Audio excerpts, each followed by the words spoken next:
Boa tarde a todos. É uma alegria muito grande fazer a última videoconferência do Instituto dos Magistrados do Brasil, ao lado da OAB, com a organização do Genilto Castilho e do nosso amigo André, do Instituto dos Magistrados.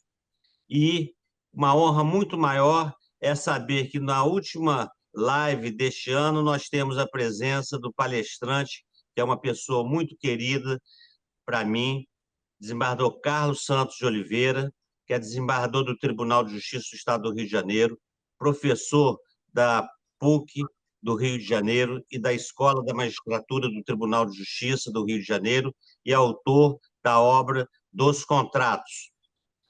E é uma pessoa que, quando eu trabalhei ao lado dele, desembargador Carlos, toda vez que ele votava, eu nem estudava mais o processo, eu concordava com ele, porque tamanha sabedoria e o bom senso principal dele. Então, é uma pessoa espetacular como amigo e melhor ainda como ser humano. E temos também a debatedora, doutora Flávia Chagas, que é juíza de Direito do Tribunal de Justiça do Estado do Rio de Janeiro, mestre em Direito e Saúde, especializada em Direito Público e Privado e emerge. Contamos com a participação especial do doutor Samuel Mendes de Oliveira, advogado e ex-presidente da subseção da OAB, e com a Vanessa Passos Campinos, delegada, diretora da pessoa com deficiência da seccional da OAB. Não sei se o desembargador Roberto Guimarães se encontra presente, mas parece que não, né? Então, vamos dar continuidade. E aí, desembargador Carlos, eu sou do tempo mais antigo do que Vossa Excelência em idade, e eu sou do tempo que era o usucapião. E eu fiz muito usucapião como defensor público na década de 80, na comarca de Itaboraí, mas parece que depois de 2015 foi solidificada a expressão a usucapião com o CPC de 2015. E esse assunto é um assunto muito relevante, porque é a aquisição originária da propriedade pela posse direta e de fato, e eu gostaria de, quando puder, ao final, Vossa Excelência, desembargador Carlos, falasse um pouco de uma dúvida que eu sempre tive, que é a seguinte: eu sempre vejo o capião de imóveis, é, terrenos, casas, mas com muita dificuldade, eu só conheço até hoje dois imóveis, apartamentos que foram requeridos o uso capião, o pedido de uso capião. Aí que Vossa Excelência, ao final, se pudesse, tire essa minha dúvida, porque poucas pessoas requerem uso capião para imóveis urbanos verticais, ou seja, apartamentos. Eu só vi até hoje dois. Não vi um em Niterói e outro aqui no Rio de Janeiro. E espero que isso vá crescendo ao longo do tempo. Então, eu vou agradecer muito a presença de todos e passo a presidência a esse querido colega, a esse amigo de sempre, Carlos Santos de Oliveira, desembargador do Tribunal de Justiça do Estado do Rio de Janeiro. Então, com a palavra, presidente. Bom, boa tarde a todos, né? Boa tarde, meu presidente Peterson, meu corregedor Peterson, um grande amigo, uma pessoa humana admirável, com quem eu tive o prazer de trabalhar e desde dessa época manter uma convivência mais próxima, né? Eu acredito a essa amizade, as palavras bonitas e elogiosas que ele falou a meu respeito. Mas dizer, meu presidente Peterson, que é uma honra para mim estar aqui, é uma honra poder participar dessa live, é uma honra poder participar de alguma forma dos trabalhos do IMB, do Instituto dos Magistrados Brasileiros, que Vossa Excelência preside, e de maneiras que eu vou só rejeitar a presidência, porque a presidência é sua e será eternamente sua. Mas conduz os trabalhos no exercício da presidência, vamos dizer assim. Agradeço imenso a Espetacular. confiança E quero cumprimentar meu grande amigo, doutor Genilton Castilho, que me fez assim o primeiro convite. Eu tenho certeza que não faria se não tivesse a permissão do Petros, mas quem me convidou a primeira vez foi ele. E o Genilton também é um grande amigo. Falar aqui sobre a doutora Vanessa, né, que é uma pessoa que eu admiro muito, né, admiro a estirpe familiar da doutora Vanessa, né, que ela pais dela são grandes amigos meus também, e eu acho que a gente tem que destacar essa questão no momento desses, né? E dizer aqui que eu estou muito, muito feliz, muito honrado de dividir essa participação com a doutora Flávia Chagas, né, que eu estou tendo o prazer de conhecer, e é sempre bom a gente estar junto dos colegas, né, porque o tribunal somos nós, né? Eu acho que a gente tem que conhecer e, na medida do se conhecer, e na medida do possível, estar cada vez mais próximo e trocando ideias em prol de um judiciário mais forte, um judiciário que realmente distribua justiça. Eu acho que é mais ou menos por aí, meu presidente Peterson. Se Vossa Excelência quiser e me der permissão, eu começo a minha fala. Sim, então vou pedir permissão a Vossa Excelência para ir ao médico e sair então, mas depois vou assistir com muito prazer o vídeo posteriormente. Um Obrigado. E abraço a olha, todos, melhoras, tudo hein, de meu bom. presidente? Muito Melhoras. obrigado. Boa Tchau. tarde. Boa tarde. Tchau. Tchau, Tchau. desembargador. Um abraço para o Um senhor. abraço. Tudo de Fique com bom. Deus. Tchau. Melhoras. Ah, tchau, Vanessa. Tchau. Tchau. Tchau, desembargador. Bom, posso começar, Gildo? Então tá. Bom, nosso tema hoje aqui é uso capião. O uso capião é uma matéria que me diz muito respeito, né? E me chama muita atenção, que tem a ver com posse, tem a ver com propriedade, e é uma matéria que eu gosto de lecionar, quando posso, gosto de escrever, e a minha estada aqui, a minha aceitação de participar dessa live, ela me traz uma oportunidade de, pelo menos, passar para a assistência o meu pensamento a respeito desse instituto, né? Eu vou tentar condensar aqui, porque senão o doutor Genilton me dá cartão vermelho ao final dos 40 minutos e eu não posso correr esse risco. Mas eu começaria dizendo o seguinte: o que é uso capião? Uso capião é uma modalidade originária de aquisição da propriedade. A gente ter uma certa idade é bastante interessante, porque eu participei das discussões doutrinárias e jurisprudenciais a respeito de ser ou não a uso capião uma aquisição originária, né?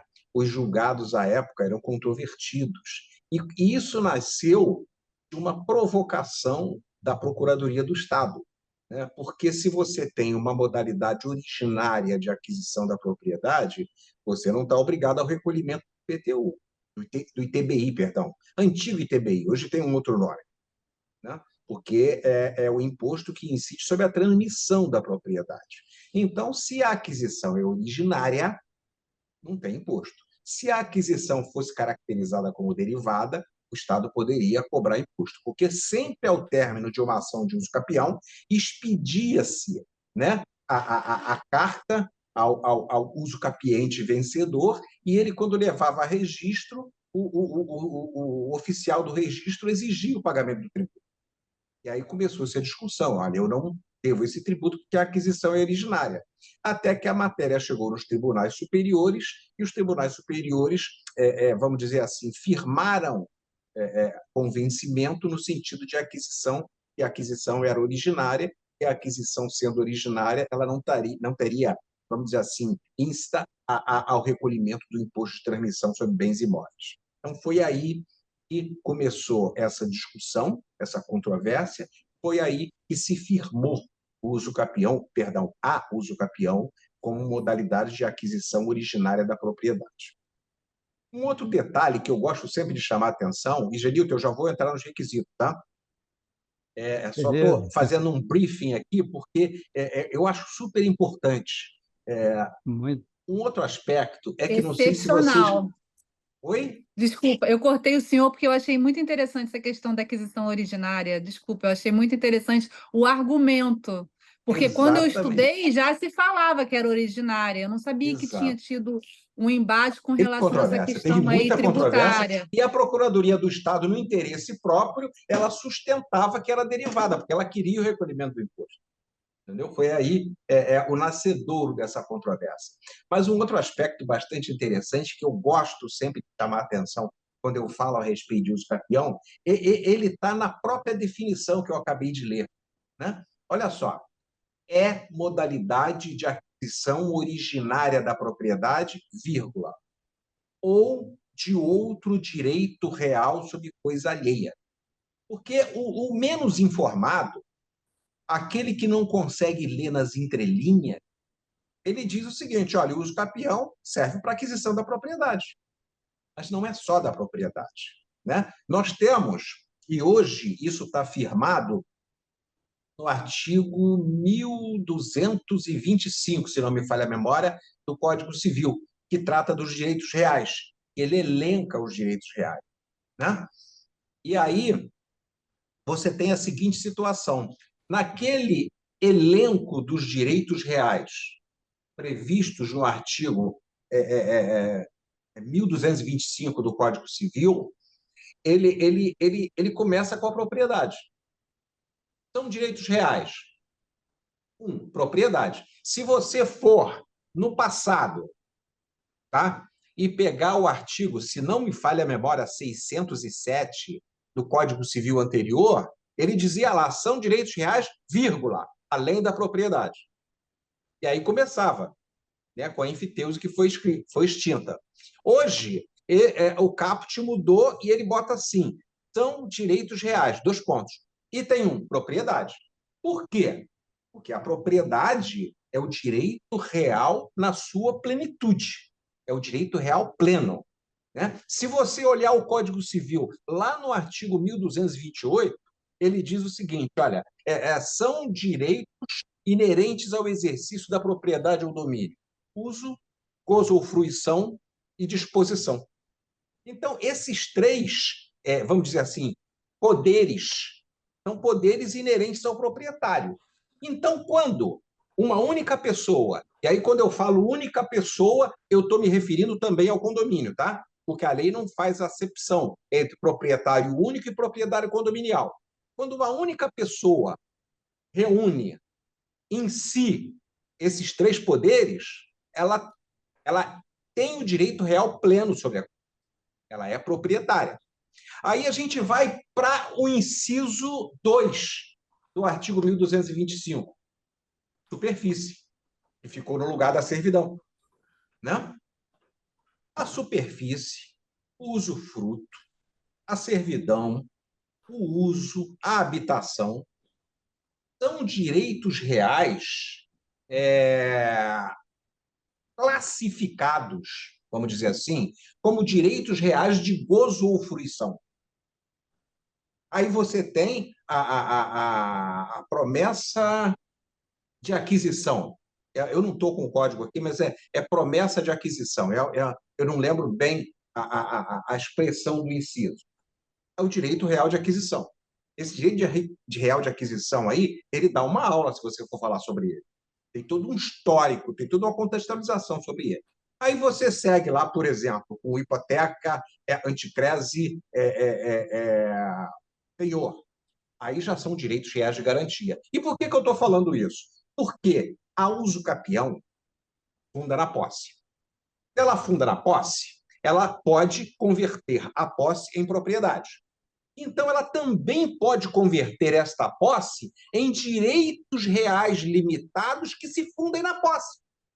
Então, você pode perfeitamente entrar com uma ação de uso capião para que seja reconhecido o teu direito de superficiário, para que seja reconhecido o teu direito de enfiteuta. Bom, enfiteuta não tem mais. Né? Para que seja reconhecido o seu direito de habitador. Por quê? Porque são direitos reais de gozo ou fruição. Eles se fundamentam na posse. E porque eles se fundamentam na posse, eles também dão origem à ação de uso capião. Então, na definição, eu boto assim, é modalidade de aquisição originária da propriedade ou de outro direito real sobre a coisa alheia que se classifique como de gozo ou fruição, né? Que consiste no exercício ininterrupto, sem oposição e com intenção de dono durante lapso temporal previsto em lei. Então, eu acho que aí a gente já contextualizou a questão do uso capião, né? A nível de, vamos dizer assim, de definição doutrinária. E, obviamente, trazendo a base legal para isso. Tá? Agora, eu queria fazer uma outra situação, porque nós, enquanto julgadores, nós temos que nos ater à ratio do dispositivo, né? Qual é a intenção do legislador ao editar determinado dispositivo, ao fazer viger determinado dispositivo. Então, eu sempre digo que nós não podemos esquecer do passado. E aí eu vou fazer, em 5 minutos, um breve histórico da questão da uso capião.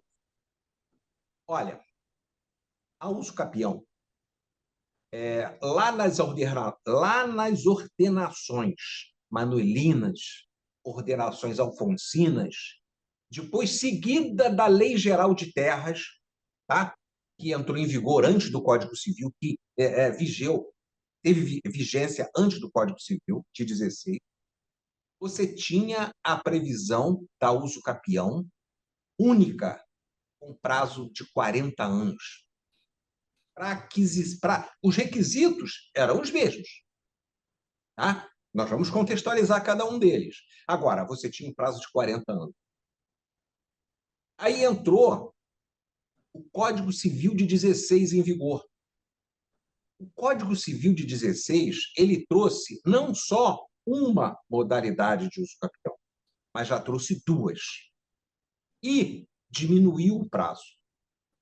Então, você veja, com a entrada em vigor do Código Civil de 16, nós tivemos, no antigo artigo 550 do Código de 16, a uso capião extraordinária, com prazo de 30 anos. 30 anos. E nós tínhamos também a uso capião, no artigo 551 do Código Civil de 16, nós tínhamos a uso capião ordinária, com prazo entre ausentes de 20 anos e entre presentes de 10 anos. E, claro, exigia justo título e boa-fé. E, na década de 50, foi aprovada uma lei, e essa lei alterou o Código Civil. Vários artigos do Código Civil foram alterados na década de 50 do século passado. E essa lei alterou também os artigos 550 e 551. Exatamente os dispositivos que tratavam da uso capião extraordinária e da uso capião ordinária. Para quê? Para reduzir os prazos. Então, a uso capião extraordinária, que no início da vigência do Código tinha um período exigido 30 anos, passou a ter um período de 20 anos. A uso capião ordinária, que tinha um período de 20 anos entre ausentes, passou a ter um período de 15 anos entre ausentes e 10 entre presentes. Então, já teve aí uma mudança assim brusca na questão do prazo para aquisição mediante a uso capião. E tem um detalhe bastante interessante, e eu falava muito isso em sala de aula, isso antes do Código Atual, que o Código Atual aboliu isso, eu falava muito isso em sala de aula, e parágrafo único do artigo 551 do Código anterior, ele dizia o seguinte: olha, considera-se presente aqueles que moram no mesmo município, e ausentes aqueles que residem em município diverso. A jurisprudência, a doutrina, nunca se conformou com esse dispositivo. Por quê? Porque você tem situações de pessoas que moram no mesmo município, mas estão distantes. Você pode ter situação de pessoas que moram em municípios diversos e estão próximos. Então, a questão só de residir ou não no mesmo município, ela não era suficiente para delimitar se eu estava presente, se eu estava ausente.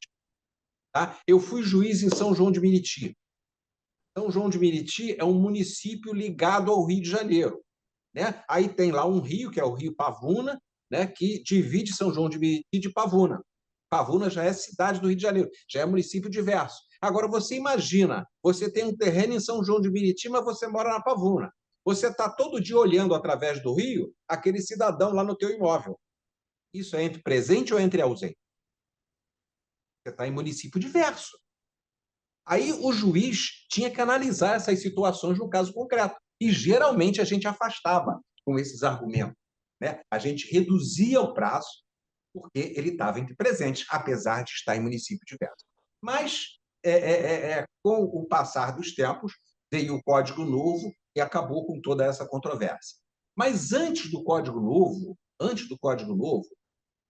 nós tivemos, em 1981, se não me falha a memória, a Lei 6969 de 81, que criou a uso capião pro labore, né? Com prazo de 5 anos, com imóvel, com área não superior a 250 alqueires, 25 alqueires, né? E aí você tinha que trabalhar a terra, essas coisas, esses requisitos todos, eu vou falar sobre eles aqui. Aí já vem mais uma modalidade de uso capião. Aí, em 88, veio a Constituição. Tanto que, na época, se falou muito em constitucionalização do direito civil, né? Que a nossa Constituição extrapolou e trouxe normas de direito civil. A nossa Constituição falou sobre o uso capião. Artigo 183 ratificou o que estava na Lei 6969 de 81, ou seja, mantendo a uso capião pro labore, só que aumentando a área. De 25 alqueires passou para 50 alqueires. Ou seja, ampliou a possibilidade de uso capião, quando você aumenta a área. Tá? E, no artigo 191, ela criou o que se chamou de uso capião pro morari. Né? Ou seja, você que possui, numa área urbana, vamos dizer assim, imóvel com metragem não superior a 250 metros quadrados, desde que não seja proprietário de outro imóvel, você adquirir a propriedade se cumprir os demais requisitos. Né? E aí, depois, logo depois da Constituição de 88, veio o Estatuto da Cidade. O Estatuto da Cidade, segundo os doutrinadores, né, no artigo 9º, ele meio que regulamentou o artigo 191 da Constituição. Ou seja, ele estampou ali os mesmos requisitos da Constituição, ratificando o que a Constituição tinha dito, mas ratificando a nível infraconstitucional e estabelecendo o sistema da uso capião pro morari. Né? E instituiu no artigo 10 a uso capião coletiva. Foi uma das maiores inovações do Estatuto da Cidade. Né? E aí depois veio, por exemplo, o artigo 1240, e aí veio o Código Civil. O Código Civil de 2002 veio a uso capião extraordinária com prazo reduzido também, veio a uso capião extraordinária com prazo reduzido também, vieram as duas modalidades, tanto o uso capião rural pro labore quanto a pro morari, que é o urbano, estão previstos na Constituição. E mais adiante inseriu-se um artigo 1240-A, onde se criou a uso capião familiar, né? Aquele decorrente da extinção, vamos dizer assim, da sociedade conjugal, com prazo reduzidíssimo de 2 anos. Então, eu falo para vocês o seguinte: num prazo que eu posso fixar aí, não maior que 150 anos, nós tivemos uma redução acentuada nos prazos para aquisição por uso capião. E nós tivemos um crescimento acentuado das modalidades pelas quais você pode adquirir a uso capião. Aí eu pergunto para vocês, o que o legislador quer com isso? Ele quer privilegiar a regularização das posses. Porque, através da usucapião, você regulariza a sua posse e você transforma, vamos dizer assim, a sua posse em propriedade. Então, eu digo o seguinte, essa explanação aqui que eu fiz para vocês, ela serve, assim, como sinal de alerta. Como sinal de alerta para aqueles que têm a sua propriedade, né? E aí, a Constituição fala em função social da propriedade. Se vocês repararem, a Constituição não fala em função social da posse. Ela fala em função social da propriedade. O Código Civil não fala em função social da posse. Ele fala em função social da propriedade. E aí tem alguns julgados do STJ e alguns aqui do nosso tribunal que falam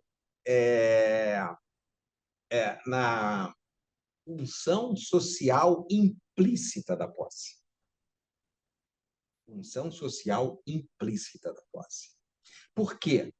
Porque quando você tem a propriedade, se você tem a posse, você tem, assim, 99% de chances de estar exercendo a sua propriedade com função social.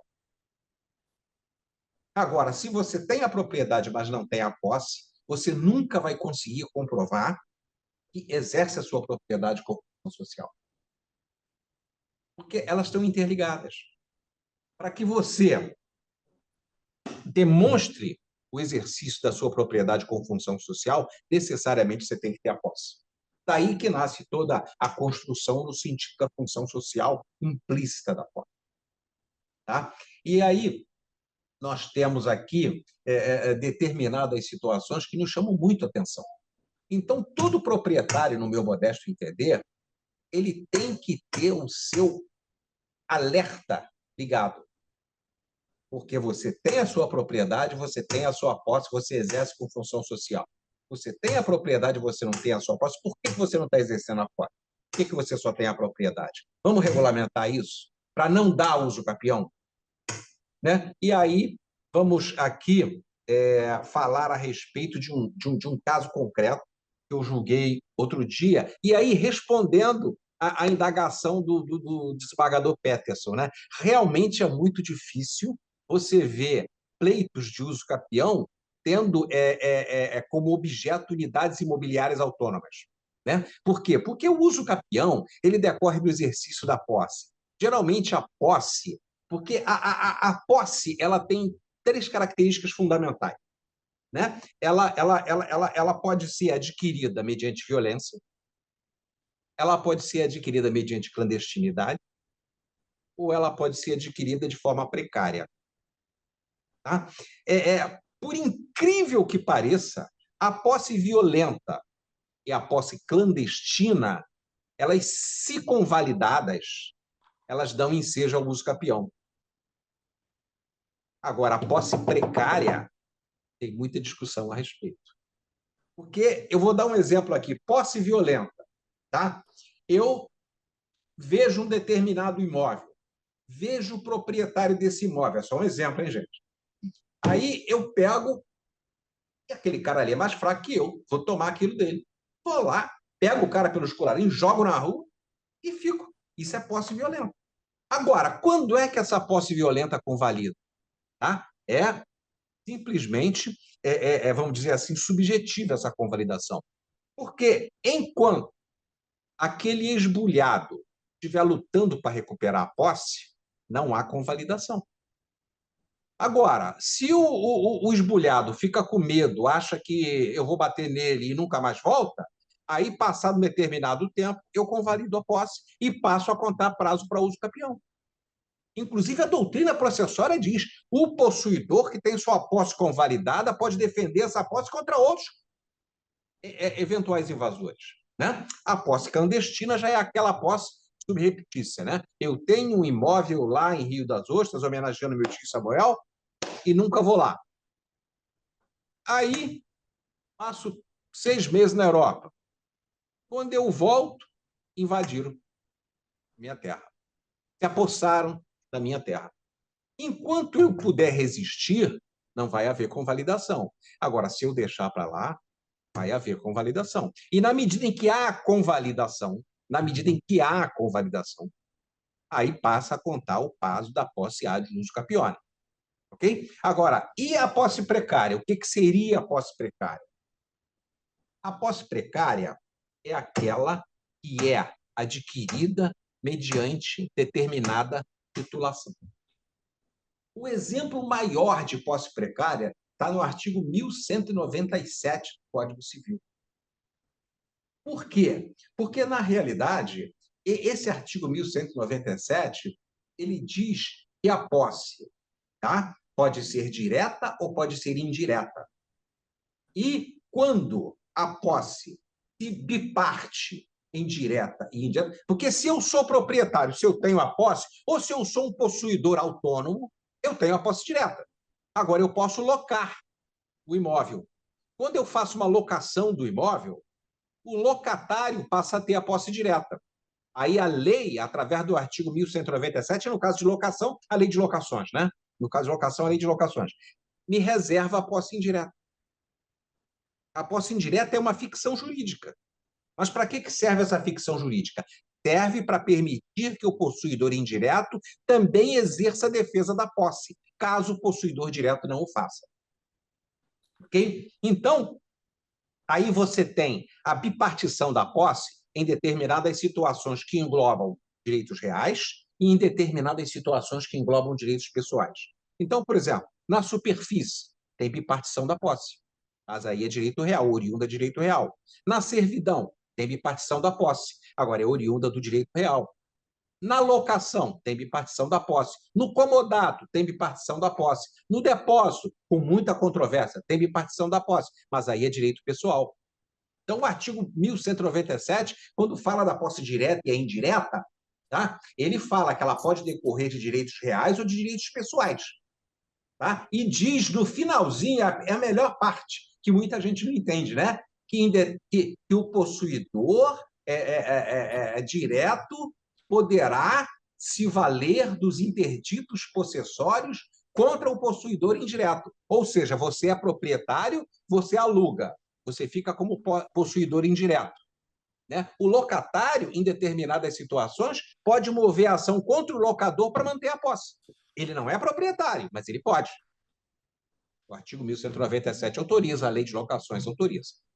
Né? Então, você tem o nascedouro da uso capião na posse. Então, o artigo 1208 diz exatamente isso. Você tem a posse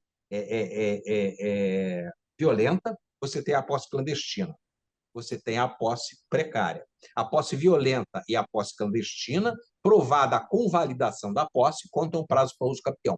A posse precária, há 50 anos atrás, não contava. Porque, olha, começou posse como comodatário, vai morrer comodatário. Começou posse como locatário, vai morrer como locatário. Eu era juiz de direito, foi uma das audiências mais pesadas que eu fiz na minha vida, que a parte chegou a passar mal, eu tive de parar a audiência, chamar assistência médica e tal. Por quê? Era um casal de idosos portugueses. Eles tinham locado uma terra na década de 70 em Campo Grande. Só que os locadores eram também portugueses e morreram. E os filhos desses locadores moravam em Portugal. Nunca mais se importaram com aquelas terras. Então, esse casal criou os filhos e estava criando os netos naquela propriedade, há mais de 50 anos. Aí entrou com a ação de uso capião, fui eu que julguei essa uso capião.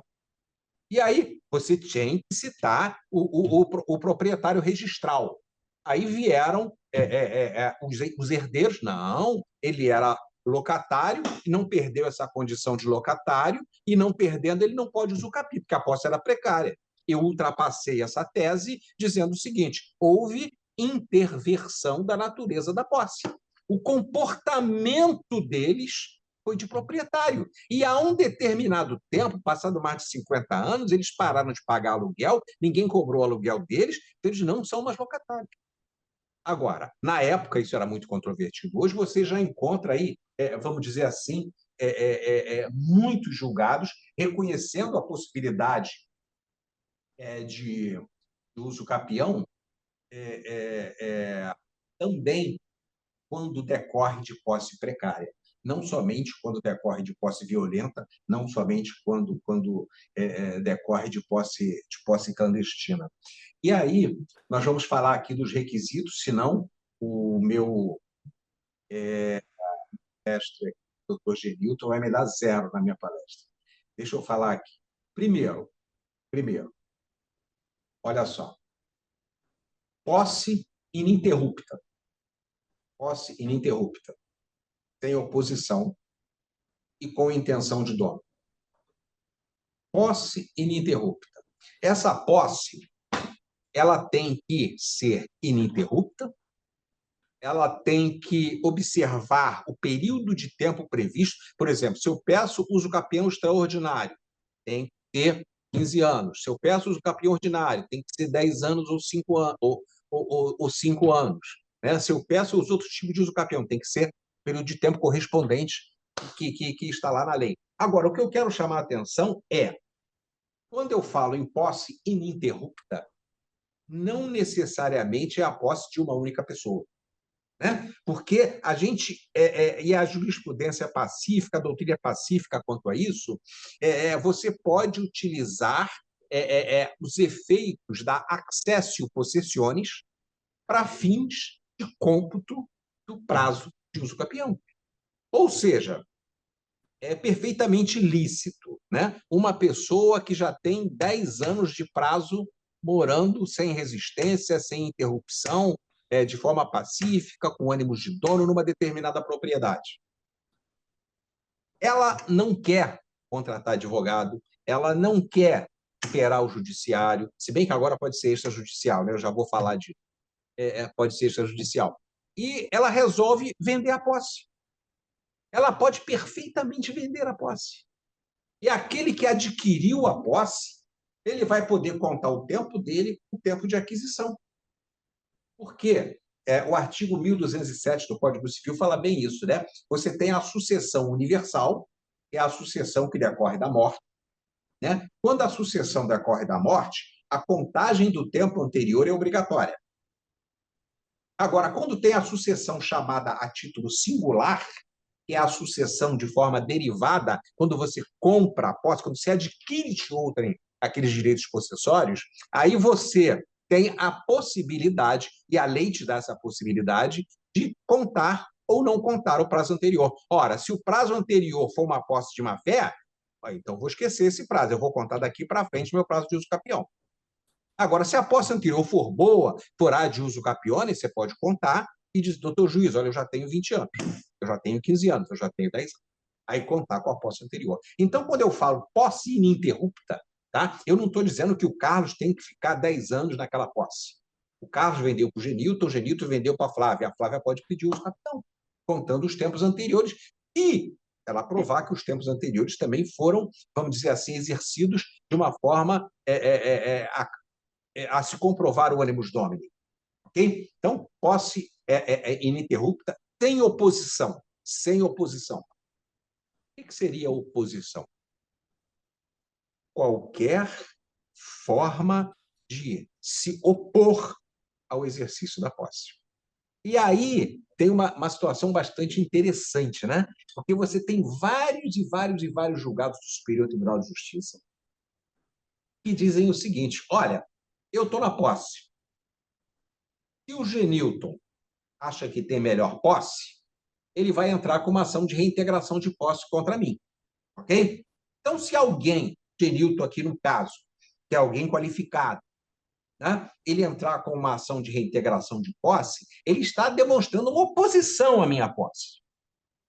Mas aí vem o Superior Tribunal de Justiça e diz assim, se essa ação de reintegração de posse for improcedente, não vai contar como oposição. Eu vou poder sustentar que a minha posse é sem oposição. Por quê? Porque a oposição que se fez, ela não teve acolhimento perante o judiciário. Né? Então, você tem esse posicionamento, posso dizer, pacífico do Superior Tribunal de Justiça, que a interposição de ação se opondo à posse, ela não se traduz em oposição se essa ação for julgada improcedente. Ok? Então, aí você tem a posse ininterrupta, a posse sem oposição e com intenção de dono. O que seria a posse com intenção de dono?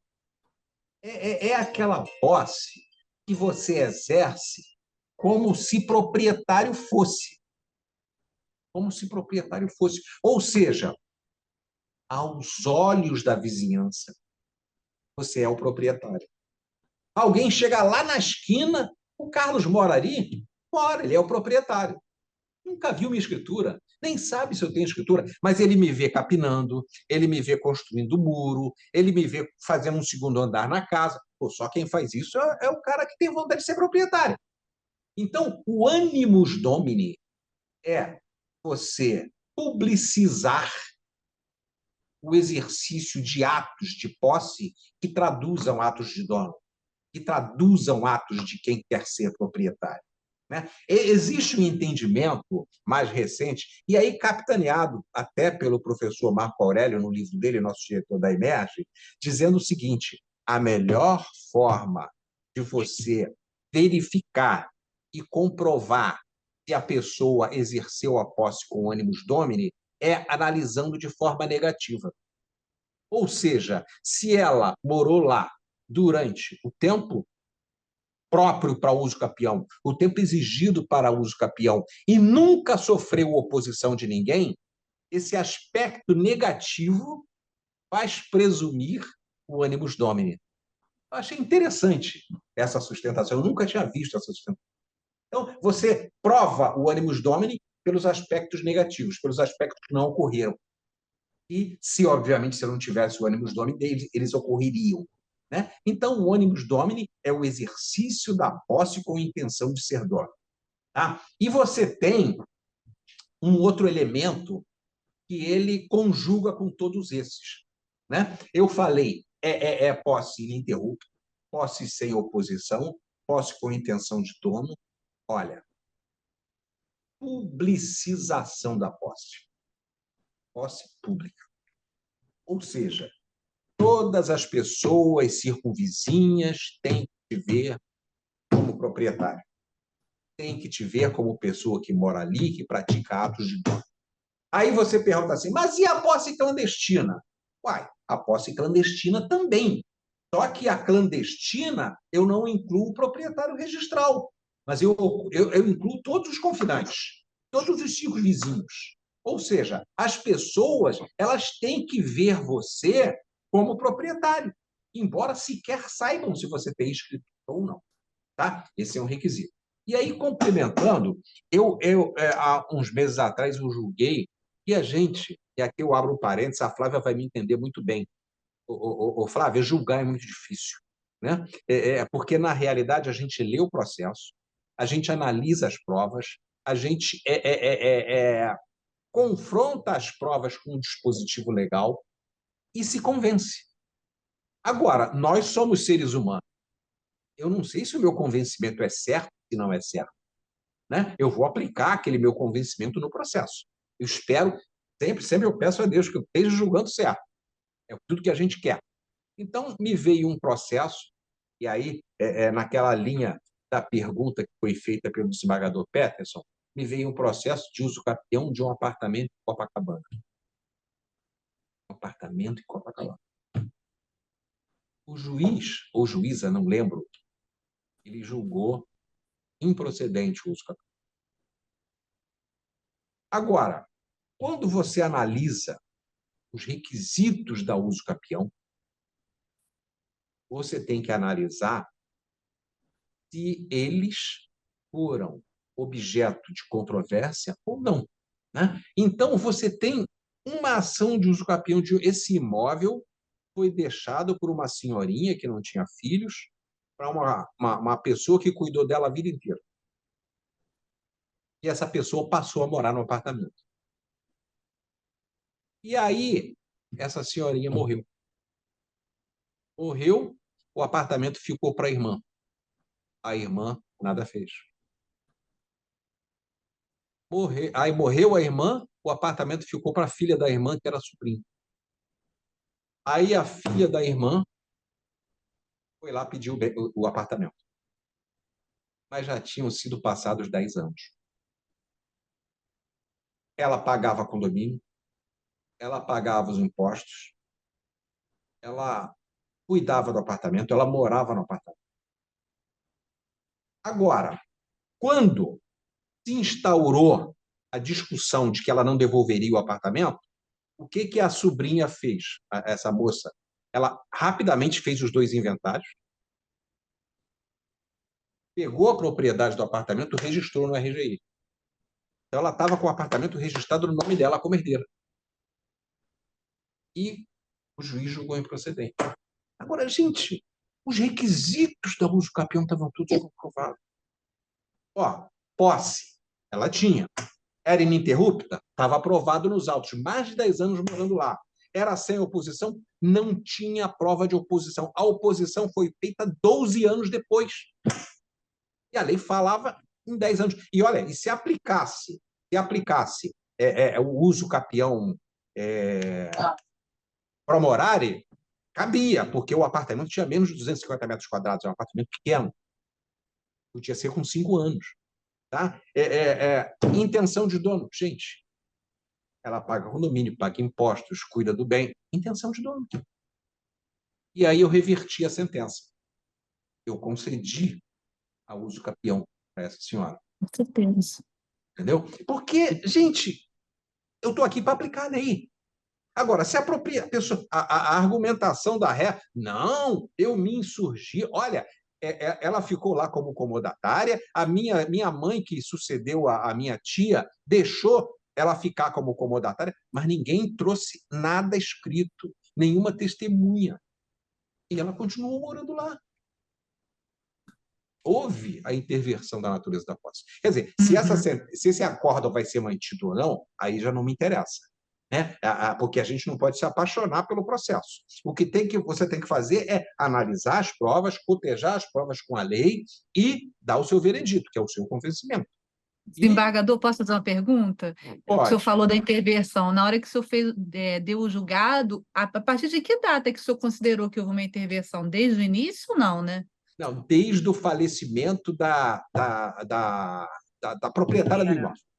Que era de uma proprietária que era sozinha. Ela já tinha saído do imóvel, ela tinha outro imóvel, tinha vários imóveis, e deixou a funcionária lá. Gente, essa funcionária cuidou dessa sobrinha quando ela era pequena. Ela já cuidava da família há muito tempo. Né? E aí, depois, passou um lapso de 5 anos, morreu a irmã. Mas ninguém fez o inventário. E deixaram a moça lá. Ah, não, era comodatária aqui, continuou sendo comodatária aqui. Mas espera aí, cadê a prova disso? O juiz considerou que tinha prova, eu não vi prova. É questão de... Né, eu submeti ao colegiado, o colegiado aprovou de forma unânime. Então, você tem que ter essa sensibilidade. Se você é proprietário, mas não exerceu essa propriedade com função social, se você não tem a posse, não cuidou não cuidou de exercer com o mínimo de cuidado e atenção com relação à sua posse, você vai perder a propriedade. Agora, é difícil? Porque a moça era registralmente proprietária, né? No sentido da lei civil de sucessões, ela era proprietária, mas ela deixou passar 10 anos. E a pessoa ficou morando lá, ficou pagando as contas, ficou fazendo tudo. E ela sequer ia visitar. Gente lá, testemunhas do prédio que não conheciam essa sobrinha. Ela sequer ia no imóvel. E aí a gente concedeu o uso capião. É difícil por quê? Porque geralmente essas questões de apossamento, ela se dá mais em áreas rurais. É difícil você ver isso, porque você tem um apartamento, você deixa alguém morar lá, ou você faz um contrato de locação, ou você faz um comodato. As pessoas, às vezes, se protegem mais. Agora, na área rural, não. Na área rural, a coisa é mais, assim, na amizade, no conhecimento, na confiança, e, às vezes, acontece essas coisas de deixar passar e haver, no caso, o perdimento da propriedade. Mas aí, por exemplo, nós falamos aqui desses requisitos. Esses requisitos, eles são aplicáveis ao uso capião extraordinário. E, digo mais, a uso capião extraordinária, ela independe de boa-fé. Deu para entender? Independe de boa-fé. O proprietário, perdão, o possuidor, ele pode estar de má-fé, Mas se ele prova que a posse dele é ad uso capione, ele vai adquirir por uso capião. Porque o uso capião que exige boa-fé, é o uso capião ordinário. Justo título e boa-fé. Justo título e boa-fé. Aí, o que é justo título, gente? Eu digo o seguinte, quando você estuda direito civil, eu acho que qualquer matéria, gente, qualquer matéria, é que o meu foco é o direito civil. Quando você estuda direito civil, você tem vários doutrinadores pós-modernos. O Carlos é um deles, eu tenho um livro publicado. Agora, gente, se você quer realmente aprender direito civil, você não tem que ficar no livro do Carlos. Você tem que ir aos clássicos, né? Quando eu falei da propriedade, lá no início da minha fala, tem uma passagem no livro do Orlando Gomes, porque, para mim, embora eu adore, eu gosto muito do livro do Caio Mário, mas direitos reais, Orlando Gomes dá um show. Dava um show, né? Não é mais vivo. Ele dizia o seguinte: a propriedade, olha a frase que ele tem no livro dele, é só vocês pegarem ela que vocês vão conferir. A propriedade é o direito real por excelência. A propriedade é o direito real em torno do qual gravitam todos os demais direitos reais. Gente, pode mudar a lei, isso não muda. Ele definiu o que é propriedade, perdão pela redundância, com uma baita propriedade. Né? E aí você tem uma outra clássica do Orlando Gomes, que ele diz o seguinte: o que é justo título? Ele diz assim no livro dele. É claro, hoje as concepções são mais modernas, né? O justo título é aquele título que, em tese, é apto a transferir a propriedade. E, na sua concretude, também transfere. Perdão, confundi, desculpe. É que é muita informação. Justo título é o título que, em tese, é apto a transferir a propriedade, mas, na concretude, não transfere. É um justo título. Você pensa que com aquele título você ficou proprietário. Quando você leva no registro, cara, não dá. Esse título aqui tem que ser complementado. Então, você tem um título justo. Tá? Agora, o contraponto do título justo é o título real. O título real é aquele que, tanto em tese quanto concretamente, são aptos à transferência da propriedade. Essa é a distinção feita por Orlando Gomes lá no clássico livro dele, que tratava dos direitos reais. Né? E tem um detalhe bastante interessante, eu peço perdão a vocês, mas a gente acaba falando demais. Né? O livro de direitos reais do Código Civil, mesmo no Código Civil anterior, ele não chama direitos reais, ele chama direito das coisas. Gente, se vocês tiverem a curiosidade de pegar a obra de Clóvis Bevilacqua, de 1924, vocês vão ver a explicação que ele dá para chamar o livro que fala sobre direitos reais e direito das coisas. Porque, gente, o direito real, ao contrário do direito obrigacional, é a relação da pessoa com a coisa. É o domínio que você exerce sobre a coisa. Né? E aí você exerce esse domínio sobre coisas, mas tem detalhe, sobre coisas que tenham concretude, sobre coisas que possam ser apreendidas fisicamente pelas pessoas. E é a diferença, gente, entre propriedade e domínio. Você tem, o próprio código às vezes confunde, né? Você tem a propriedade, tá? Quando você tem bens materiais e bens imateriais.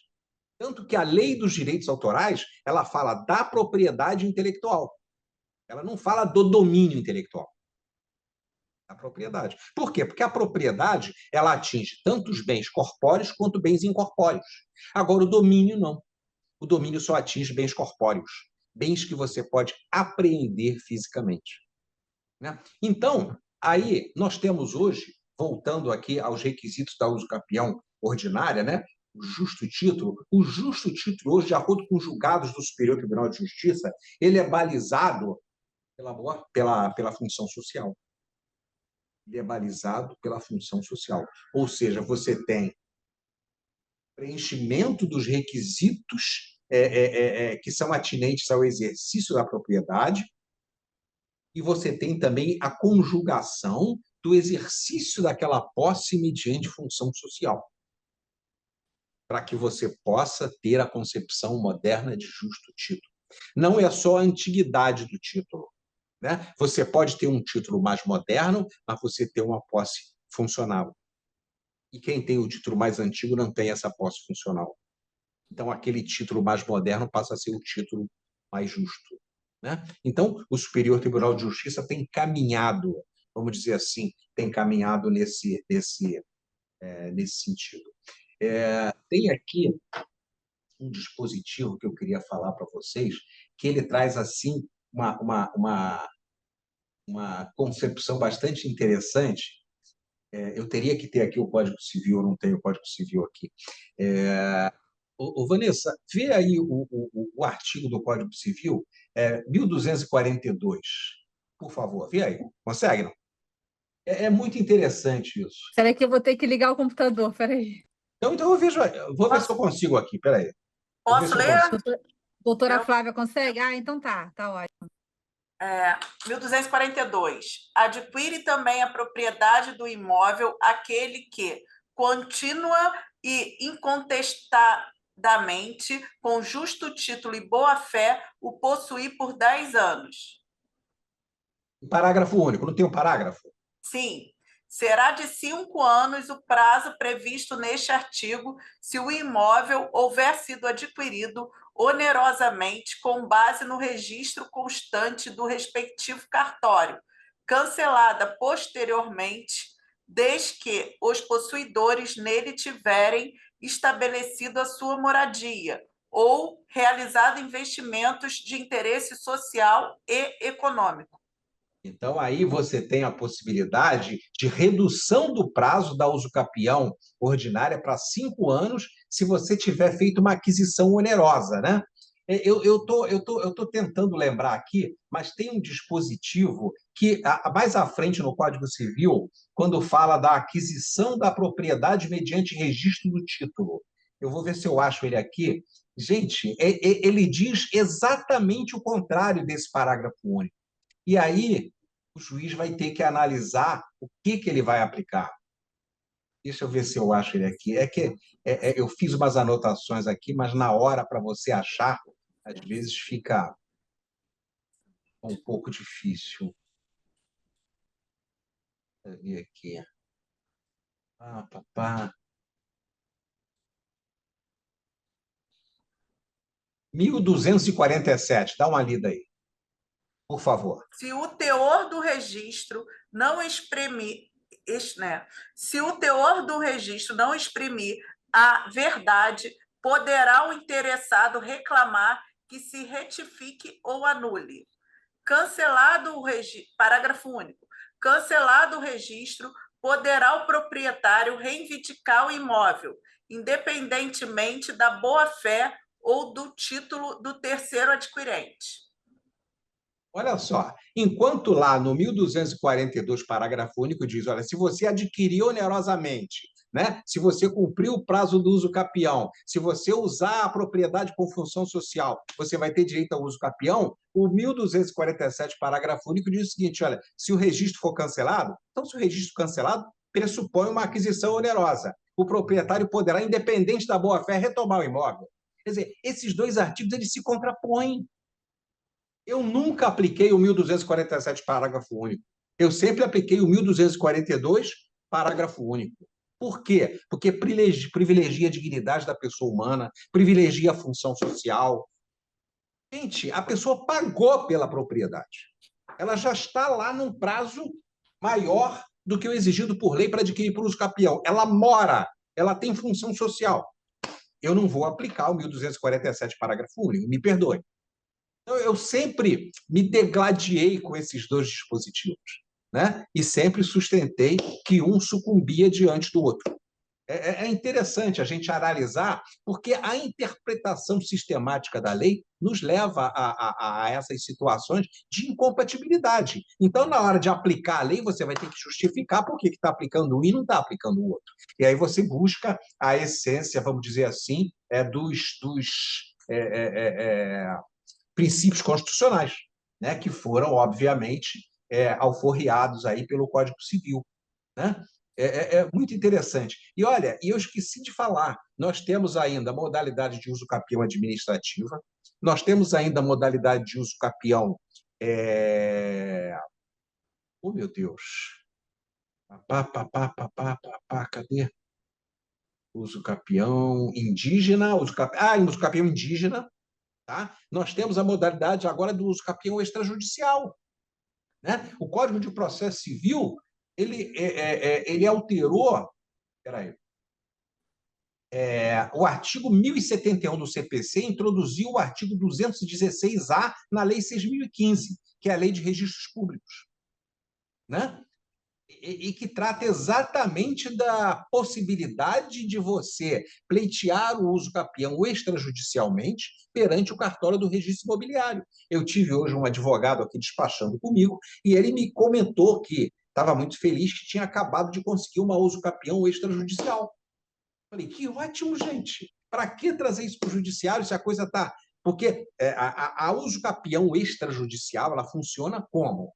Né? O tabelião do registro de imóveis ele vai analisar a presença de todos os requisitos previstos na lei.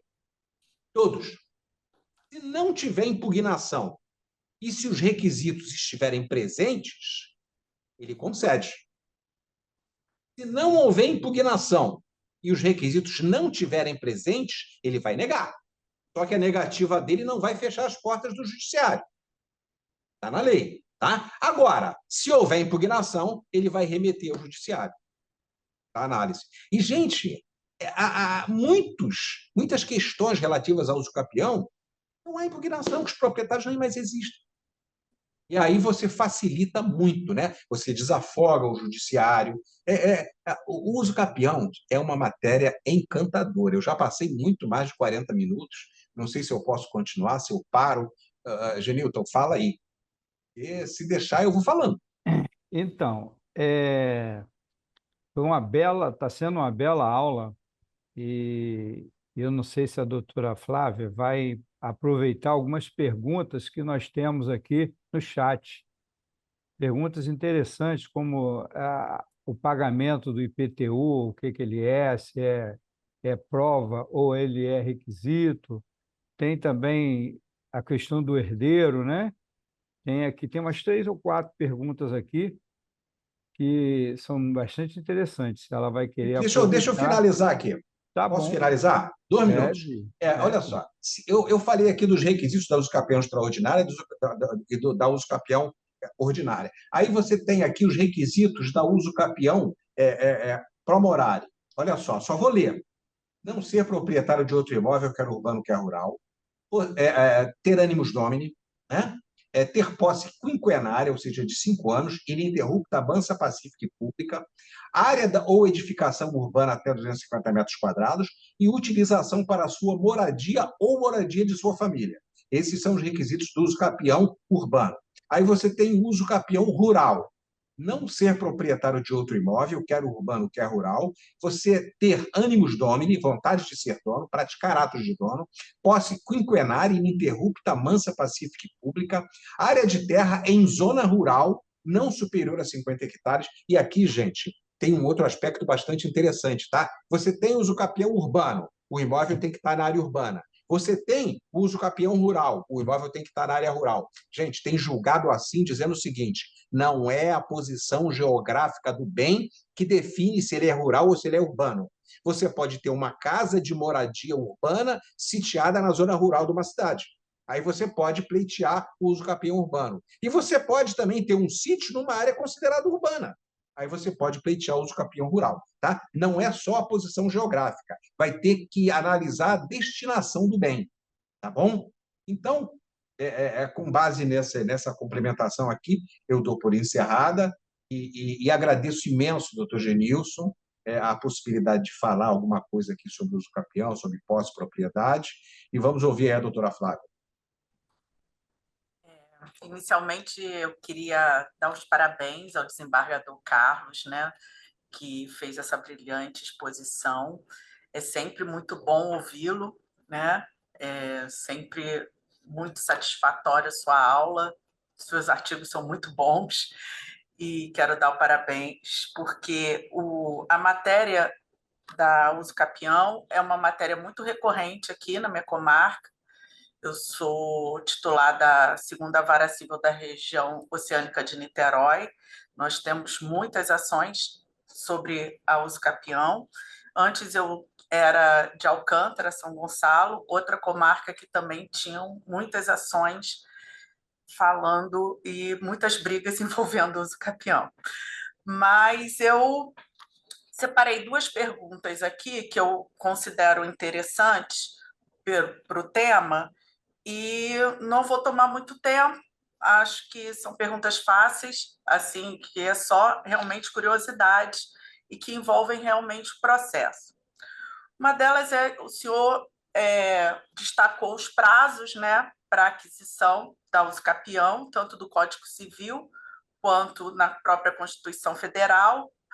A uso capião o senhor chamou pro morale, né, que eu chamo extraordinário urbano, mas e eu gostaria de saber a opinião do senhor se o prazo, tanto os prazos previstos no Código Civil quanto esse prazo previsto no artigo 183 da Constituição, se seriam um pré-requisito para a propositura da ação de uso capião, como uma condição da ação ter adquirido já o tempo para a propositura da ação, ou se o prazo pode ser atingido no curso do processo.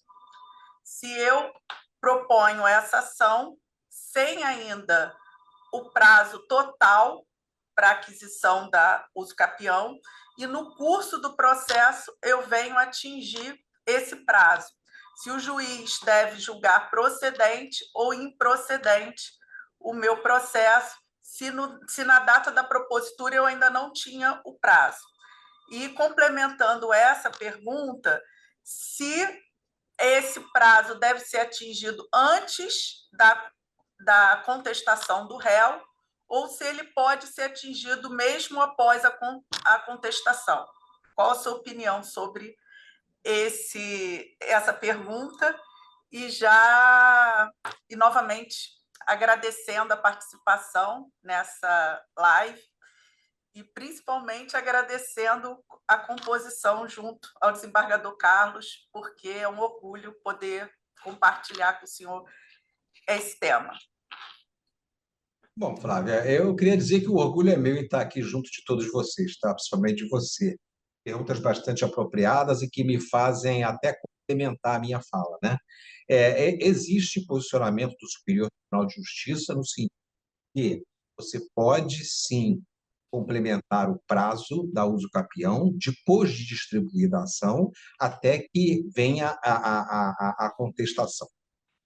Porque, na realidade, você tem aquele prazo ainda de ausência de impugnação. E com a contestação, obviamente, você já vai ter presente uma impugnação. Então, você tem a contagem do prazo, vamos dizer assim, a contagem total do prazo sem qualquer impugnação. Então, até a contestação, ele sim, de ser computado. E eu já tive chance de julgar os capítulos, né? A parte, ela não entrou faltando prazo, porque no entender dela, ela tinha o prazo.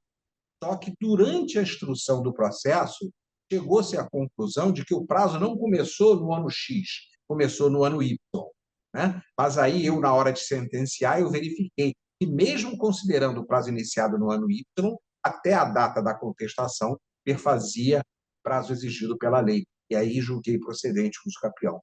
E aí, na época, busquei entendimentos do Superior Tribunal de Justiça no mesmo sentido. Eu não sei se eu me fiz entender, me fiz responder. Sim, fez sim. Eu tenho uma outra pergunta aqui, que é sobre a possibilidade que, assim, o prazo para aquisição da uso capião pró-morale ou urbano, que se fala, de 5 anos, eu acho um prazo muito exíguo, né? Muito pequeno. Mas o legislador assim previu e coloca como outro requisito a utilização do imóvel para moradia. Eu gostaria de saber do entendimento do senhor se o imóvel fosse destinado para comércio, se a pessoa, ao invés de utilizar para moradia, utilizasse o terreno ou a casa propriamente dita para exercer alguma atividade comercial, que seja de pequeno comércio, tipo uma borracharia ou isso já aconteceu por aqui, que a pessoa instalou num terreno uma borracharia. Ali exercia o comércio dela como borracheiro. Ou ali exercia uma pequena atividade comercial para próprio sustento. Se o senhor acredita que esse prazo poderia ser o do uso capião urbano, de 5 anos, ou nós deveríamos ir para o prazo maior do Código de 10 anos? Eu digo para você o seguinte, a uso capião, ela é uma exceção. Tá? Ela é uma exceção por quê? Porque o direito é de propriedade. Então, para você destruir o direito de propriedade, você tem o Instituto da uso capião. A uso capião é a única ação que pode confrontar uma ação reivindicatória. Né? O proprietário entra com uma ação reivindicatória. Aí você entra com pedido contraposto de reintegração de posse. Claro que você não vai fazer isso. Você tem que entrar com pedido de uso capião. O uso capião destrói a propriedade, né? No linguajar vulgar. Então, você tem uma norma de exceção. Tá? E eu acho que você tem que interpretar esta norma literalmente, porque ela é uma norma de exceção. Tá? E os requisitos, tá, previstos no Estatuto da Cidade são utilização para a sua moradia ou de sua família. Tá? Se ele utiliza como comércio, não nego, ele vai ter a posse. Agora, talvez o prazo não vá ser esse que está aqui especificado de 5 anos. Agora, quanto à redução do prazo, eu até acho o prazo exíguo. Agora, imagine o prazo da uso capião familiar, que são 2 anos. E a uso capião familiar, você tem uma discussão muito grande, né? Porque ela fala ali em abandono. Você abandona o quê? O imóvel, você abandona a sua casa, você abandona a sua ex-mulher, você abandona seus filhos, você abandona o quê? Né? Isso aí é uma cláusula aberta que dá margem a várias interpretações. Né? Realmente o prazo exíguo. Nessa situação, eu confesso para você, até te parabenizo pela pergunta, tá? Eu nunca tive um caso desses. Tá? Mas eu estaria tendente a negar o uso capião com base na não utilização para a sua moradia. Tá? É o meu posicionamento. Pode ser que existam posicionamentos em contrário, mas eu acho que aqui, na hora de responder, a gente tem que ser transparente e dar o posicionamento da gente. E, por último, eu acho que é a questão mais controvertida, que eu acho que agora nós tivemos uma mudança de entendimento no STJ, que era a possibilidade de uso capi o imóvel em condomínio, no sentido de casais que se separavam e não faziam a partilha no prazo previsto na lei para a partilha do bem e a possibilidade daquele que detinha a posse poder usufruir se o outro não entrasse com a ação de dissolução de condomínio ou propriamente da partilha no prazo de 10 anos. E o seu entendimento com relação a isso? Nós tínhamos uma posição do STJ que foi muito criticada pela doutrina dessa possibilidade, porque, em tese, a ação de dissolução de condomínio era imprescritível, né? Então, a qualquer tempo era um direito potestativo do condômino, mas houve um julgado autorizando que uma ex-esposa usucapisse o imóvel por não ter promovido o casal à partilha no prazo de 10 anos. E houve agora, recente, um outro julgado modificando esse entendimento. O senhor é favorável a qual desses entendimentos? Bom, tem repetitivo do STJ dizendo que é direito potestativo da parte a promoção da ação partilha de bens, ok? E por ser um direito potestativo, ela gera um prazo decadencial. E, obviamente, como esse prazo decadencial não está previsto no Código Civil, esse direito ele é imprescritível. Tem repetitivo do STJ neste sentido. Agora, quero crer que esse julgado do STJ, quando deu a uso capião para essa mulher, ele não tenha fundamentado, gente, não é possível, ele não tenha fundamentado na ausência de proposição da ação de partilha, de propositura da ação de partilha. Ele tenha fundamentado no preenchimento dos requisitos para uso capião, né? Porque você tem aquela diferença que vamos dizer assim, entre renúncia e abandono, né? A renúncia é expressa. A renúncia se faz por escrito. A renúncia, quando é da propriedade, ela depende de inscrição no RGI. Não é isso? Agora, o abandono não. O abandono é subjetivo. É você largar o bem e deixar de praticar qualquer ato tendente à conservação daquele bem. Nesse caso específico, se provado o abandono efetivo, você nunca mais voltou lá, e se provado que a pessoa unilateralmente mora no bem, exerce poderes de dono, ou seja, cumpre todos os requisitos, talvez eu até aquecesse. Tá? Agora, não por ausência de propositura da ação de partilha. Eu acho que são dois fundamentos distintos. Tá? Eu tenderia, claro, primeiro, a dizer que, de acordo com o entendimento superior do Tribunal de Justiça, a ação para a propositura da partilha ela é imprescritível, ela pode ser colocada a qualquer momento e é um direito potestativo da parte que se divorcia, tá? Do ex-cônjuge. Agora, ao mesmo tempo, se fundamentada dessa forma que eu falei, eu não veria com maus olhos essa decisão do STJ, porque o fundamento seria diferente. Tá? Tá. Agradeço muito os esclarecimentos e vou abrir as perguntas das pessoas que participaram da palestra. Eu queria que o Genilton comandasse isso. Tem alguma pergunta aí, Genilton? A doutora Flávia vai dar uma olhada nas perguntas relevantes ali tá. E vai passar, porque ela tem mais propriedade para Tá o que ela trabalha no dia a dia, né? Isso. Algumas já foram respondidas. Por favor, doutora. Espera aí, deixa eu pegar aqui rapidamente, então.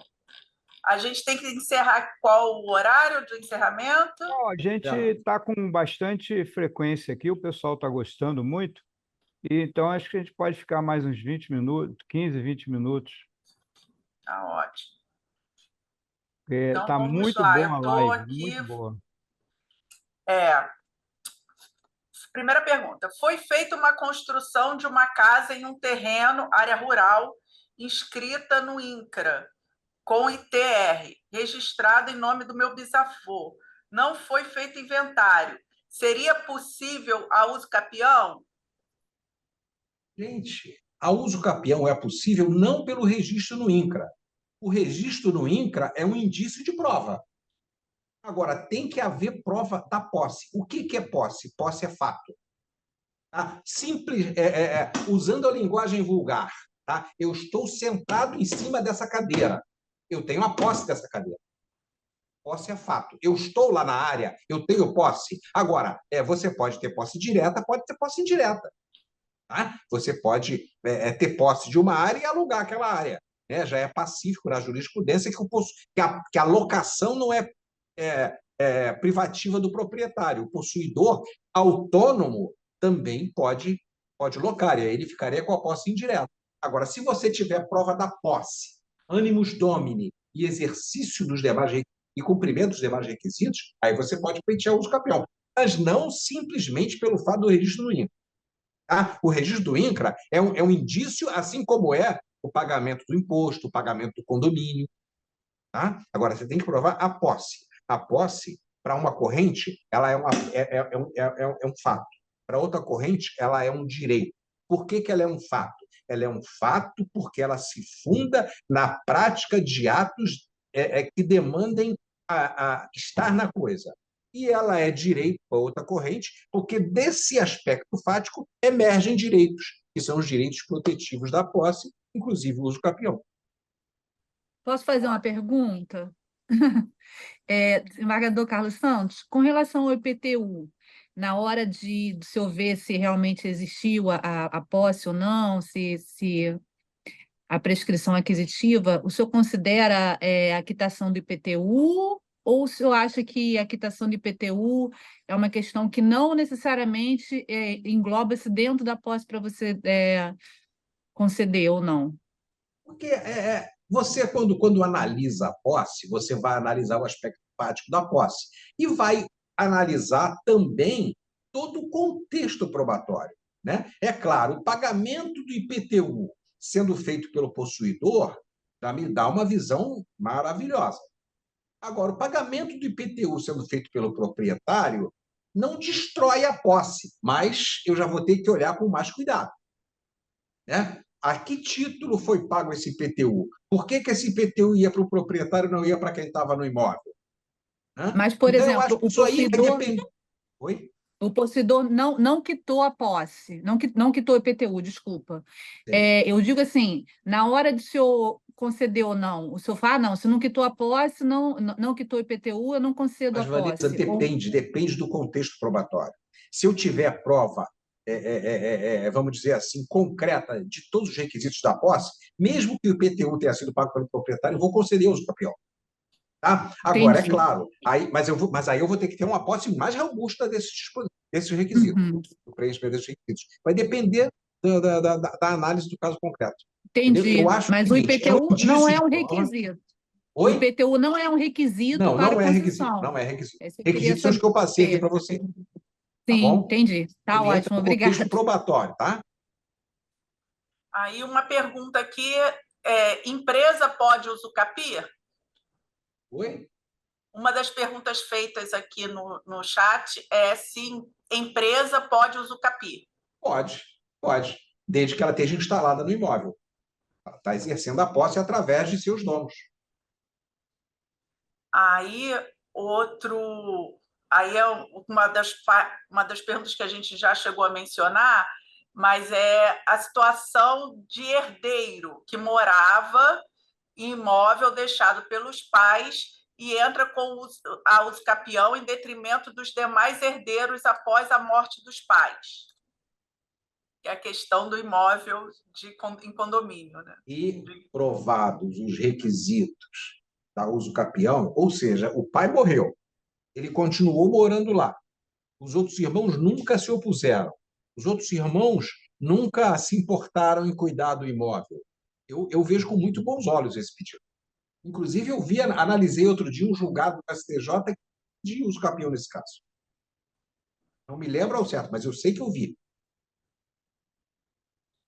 Aí, uma outra pergunta que tem aqui, que é a questão da transmissão, mas quando os pais morrem e a usucapião não foi registrada, qual o procedimento?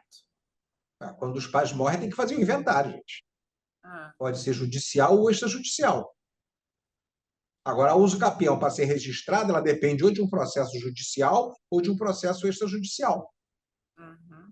E, atualmente, a Fazenda Estadual está cobrando quando a posse é transmitida nesse caso. Né? Eu estou com vários processos aqui que não acontecem. Mas a Fazenda Estadual só pode cobrar com base na lei. E a lei fala transmissão da propriedade, ou então mudaram a lei. Antigamente não acontecia, só que agora, quando a pessoa entra com o usucapião e aí morre no curso do processo, aí os herdeiros assumem a ação de substituição processual, né? Os herdeiros do autor. a Fazenda está pedindo para recolher o imposto de transmissão para antes de deferir a sentença de usucapião. Bom, aí você tem que ver, porque o imposto de transmissão é estadual.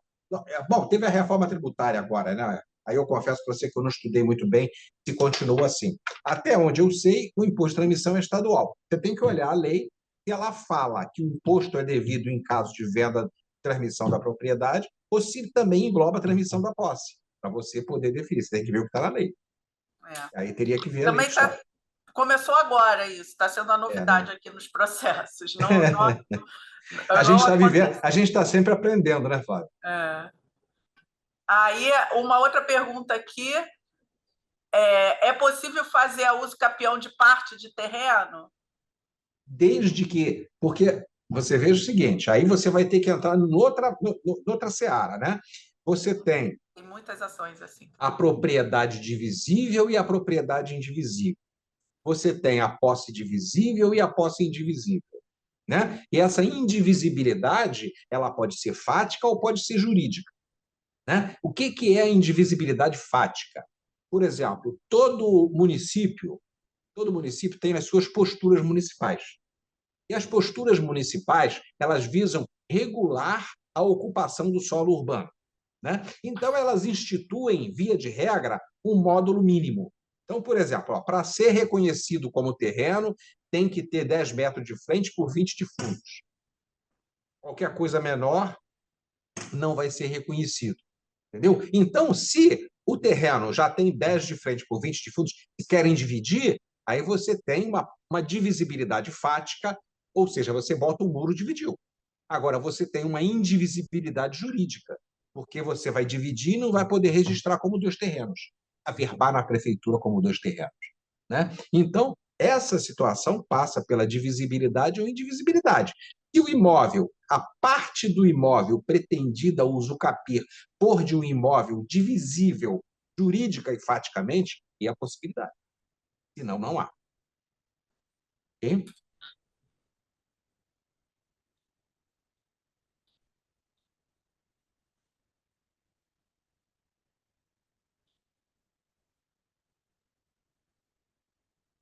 Já foi falado, né? Se um bem que está sendo inventariado, quem está no imóvel pode requerer a usucapião.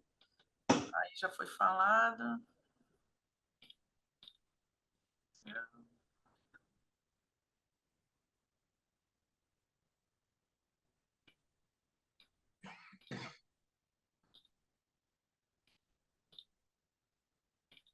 Acho que acabaram. O enfrentamento foi bastante interessante, né? E as perguntas respondidas a seu tempo. E a nossa live está chegando ao final, né, Excelência? Isso. Excelências. Eu queria só perguntar se a Vanessa tem alguma coisa alguma consideração para fazer, rápida. Sim. Foi uma aula excepcional. Eu relembrei de muitas coisas. O senhor falou até do professor Marco Aurélio, né? Ele foi meu nosso professor na escola do MP, e eu lembrava intervenção da posse, todos esses termos que ele falava, da função social. Nossa, eu voltei, nem vou falar quantos anos, porque senão vou acabar denunciando a minha idade. Mas realmente gostei muito, o senhor realmente sabe muito sobre essa matéria, falando sobre os direitos das coisas, direitos reais sobre coisas alheias. Eu gostei muito mesmo. Foi muito, muito gratificante poder ter participado desse momento com vocês, e também as perguntas tão pertinentes também da doutora, e foi uma honra, realmente. Eu agradeço bastante aí, tá? Muito obrigada. Obrigado. Honra minha. Também agradeço a oportunidade que o MB me trouxe. Agradeço as explicações dadas pelo desembargador Carlos Santos, agradeço a participação de todos que me ouviram, estiveram aqui na nossa live, agradeço ao Genilton, que me fez o convite, tá? Muito obrigada, uma boa noite para todos. Então, da Nós minha que parte, Hilton, agradecemos. da minha parte também eu só quero agradecer, tá? Agradecer pelo convite, agradecer por poder participar, agradecer por poder estar junto aqui da Flávia, conhecer a Flávia, é sempre muito bom. Agradecer as perguntas que ela fez, que a assistência fez, e agradecer a participação de Vanessa, sempre simpática, sempre com colocações apropriadas. E eu acho que eu estou muito feliz. Nós chegamos ao final, eu acho que nós cumprimos o nosso dever, o nosso papel, e a gente está aqui para isso, né? A gente está aqui para tentar passar um pouquinho, não do conhecimento, que a gente não tem muito, mas da nossa experiência, né? Porque os cabelos brancos trazem um pouquinho de experiência e a gente quer, pelo menos eu sou ávido por passar um pouco dessa experiência para os mais novos e para que eles possam trilhar o caminho deles, né? Muito obrigado, Genilton. Muito obrigado a todos, tá? Feliz. Então, essa será a última live da parceria OAB e IMB. A gente vem tocando isso, trazendo conhecimentos, pessoas com conhecimentos para passar para os colegas advogados. E foi muito boa, muito interessante. E ano que vem, se Deus quiser, nós estaremos, a OAB também aqui vocacionada a passar conhecimento, a trazer coisas novas para os advogados, né? Infelizmente, a doutora Ana teve uma audiência em Brasília, de Brasília, né? Essas audiências que não tem que fazer, e ela não pôde comparecer, mas ela me coloca aqui para representá-la. Inclusive, o vosso tio ia representar a doutora Ana Tereza aqui, mas ele não conseguiu entrar na live, faltou internet lá. Ele foi presidente da OAB de Rio das Ostras, conselheiro da seccional, uma pessoa excepcional, o doutor Samuel, e sempre que eu ia para algum evento lá, ele falou, não, você vai dormir lá em casa. E é uma pessoa maravilhosa. A gente tem uma, muita amizade. Então, excelências, ano que vem vocês não vão escapar novamente. A gente vai fazer uma continuidade sobre o uso capião. 2, E 3, 4, 5, é, 6, 7, não é a 10 primeira, vezes. Vão ser e não é a muitas. Eu primeira vez, Posição. né, doutor? gosto Tá muito bom? dessa matéria. Então, eu passo a palavra para o nosso presidente para encerrar a live assim que desejar, e depois o André faz o encerramento. A Tá. palavra Bom, na está qualidade de presidente de exercício, né, delegação inapropriada, mas feita, né, pelo nosso presidente Peterson, queria mais uma vez agradecer a todos os presentes, agradecer ao meu amigo Genilton, um grande parceiro, e dar por encerrada, né? Dar por encerrado o nosso encontro e desejando aí que o próximo venha o mais rápido possível. Um abraço a todos. Um abraço, muito boa obrigado. noite. Um abraço.